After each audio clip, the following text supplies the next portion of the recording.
Not too long ago, I was thrown into a really serious battle with the government about my disorder, and that was also tied in with the formula shortage, which is most likely what we are getting in today, guys. Hello, I am Dweller. I am also a musician, but right now, I am, I guess, like a vlogger or whatever they're be labeled as. I don't know what you would really call this. I wouldn't say it's lessons at this point. I mean, like the first episode was like the initial lesson, and then like the other is like personal stuff that I experienced that also has like sort of a lesson within it. So today we're gonna talk about how a medical fight between an MSUD patient and his insurance holders take place and went a little too far. This started all the way back in 2021. Yes, 2021, and I'm still dealing with the afterwards repercussions of the situation. So that should give you just some note of how long this fucking stretched out for. Now, in all honesty, I can't remember every single little detail, so some things are obviously going to be left out, but I'm not making them the exact enemy.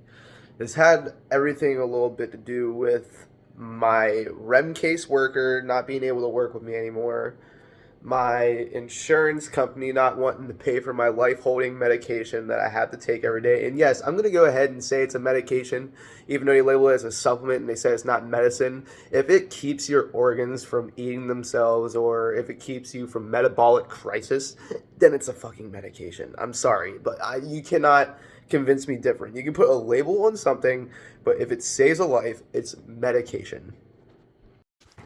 Now we're going to get into how this began. I turned 21 2021, which also meant I didn't need my RIM caseworker anymore, apparently. I was dealing with that, and then along that, I lost my medical food benefits and my disability checks, and was going to lose my medication that held my life together. Now, the medication I take right now is called VitaFlow. MSUD cooler 15s, which is this little pouch containing like vitamins and nutrients that I can't get from my lack of protein. So it kind of keeps my body sustained so I can stay alive. And I need 3 of those a day.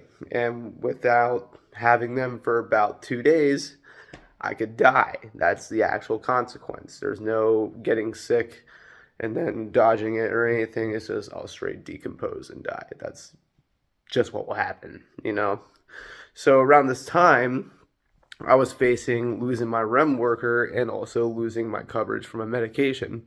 This was brought to my attention by my providers a lot. We were going back and forth through mail. They're trying to say that they don't want to cover it because I'm not getting fed my medicine in my stomach by a tube. The only thing that made them really hell-bent on wanting to cover my medication was I was taking it by mouth, which I find very unfair. And I dealt with this in and out for what seemed to be about roughly 9 months before it started to slow down and end. It was almost a whole year of taking my time of fighting these people. So it made me mad that the only form of argument they had was I wasn't getting it fed to me through my stomach. So apparently they just don't want to cover it. And I just want you to take a wild guess on how much this medicine costs before anyone goes into the comment section and just says, "I'm going to get a career or a job and just buy it yourself." Think about that for a minute. Really think about that. I'm going to give you about 10 seconds of video silence to think about that.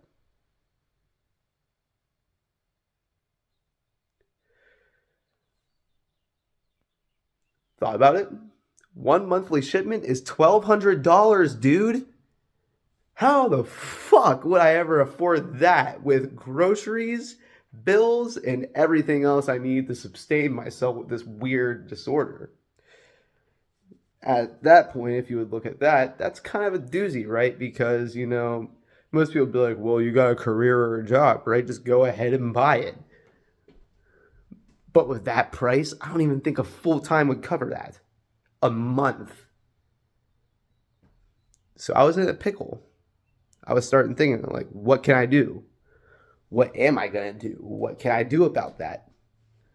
I don't know. I felt trapped. And for days, I just spent hours on the phone arguing with them about why I need this medication. It got so bad, it ended up becoming a whole court case battle against my own providers. You know, my doctors were there in this little telecourt thing I had to do, and I had to sit there and practically defend myself on why I need my medication. And these chumps who wanted to do a online court case because they probably don't want to see me face to face because they know I was going to win anyway, decided to try their absolute hardest, like the dirt bags they are, to make sure that I die. And I'm not going to say any other way. There's no other fair point around it. It's straight, they wanted me dead, man. They laughed at me when they heard that I could die on camera. Glenn, I'm talking to you, buddy. And yes, I'm dropping your first name. Go ahead. And your pig of a lawyer, Celeste, too. Fuck her. It was me against the whole universe. And I won. You fucked the world before it fucks you. That's what I was told at a young age, and I fucking did it. Sorry that this video has so much explicit language, because I know that YouTube is strict, and this is an educational surface series, but I feel like you all need to see my emotion of what I had to go through for 4 fucking years. I'm still going through it. Still going through it. They just now think that they fixed it, but let's see how long that goes before something else blows up like a landmine. It was handled piss poor. Judgment was thrown everywhere. Nothing was taken seriously, and they all treated their work unprofessionally. And I seriously hope the worst downfall in their endeavors ever, since anything that this country has made up economically, I hope they're the first thing that gets stripped and took away. When the government collapses, I want them to be first. But that's not this lesson. Let's just continue, and I'm going to stop ranting. So the court case was settled, but there was no answer yet. The judge was so undecided, she had to actually take some time to make her decision. Which, you know, in my mind, it shouldn't really be that hard of a decision when you're seeing someone's humanity being taken away. What kind of country is this to where someone could get something like that happening to them and they're like, I need to think about that. But I digress, dude. I seriously digress. We were stuck and I didn't know what to do. So what was I to do? The only thing I could do is wait. And I would say about a few months down the line of constantly waiting, pestering my dietitians and doctors, having to stretch out my formula as much as possible, which is a really dangerous game. It's like playing Russian roulette with a fully loaded gun. A letter was sent. You won the court case because you need your medication. The provider's view on it was, what did they call it? What was it? Oh yeah, preposterous. Preposterous. Maybe I'm saying that word right. I'm not sure. I'm not really the best at grammar. Also, completely unrelated to the video. Sorry if my hair has like dye in it and it's a little patchy. I just shaved off my mohawk because I did auditions for something and I need my natural hair back and I'm not fully finished touching it up. So, preposterous. Now, what does that word mean? Oh yeah! That means it's bullshit. That's right, guys. Yours truly fought the system and won. Or did I? Did I? Fucking did I? No, I didn't. It still continued. But they decided to just hold off for a while, make it seem like it was okay, like a sneak attack or something. But then the problem would reoccur. Just reoccur, pop out of nowhere. Unexpected. But it wasn't coverage anymore. You know, I mean, coverage was tied to it. But now they put me on ordering the medication myself, putting it all on myself. So if I wasn't coherent enough to make an order on time and I accidentally missed my medication, it's my fault that I'm 6 feet underground. That was their new game. We're going to cover your stuff but we're going to make it really hard for you because fuck you. That's why. And again, this is the kind of country we live in now. The country of freedom, the country of integrity, the country that's so proud to be themselves they can taste their own cereal in their stomach after having their head shoved up their own ass so much. See, our dumb shit of a president right now who's running this country is making everything difficult. And I'm not saying the one before was anything special or great, but you know, back when that president was in office, and I'm not going to name any presidents because I hate all presidents, if you all don't know. I am heavily anti-political. I am not an anarchist, but I have tads of anarchist in me. And one of those tads is I completely disagree with all politics, and that's all my disorder is. But when he was in office back 4 years ago, or however fucking long it is, it feels like 20. My medicine wasn't touched at all until all these wars broke out and all these shortages happened and all the government decided to get really cocky on their citizens.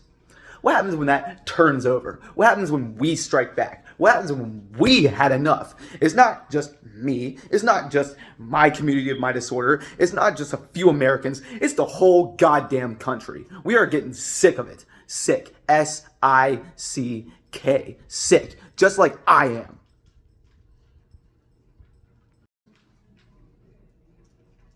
Sorry, I was finding my inner peace so I can continue this in a lower voice. Sorry for screaming at y'all.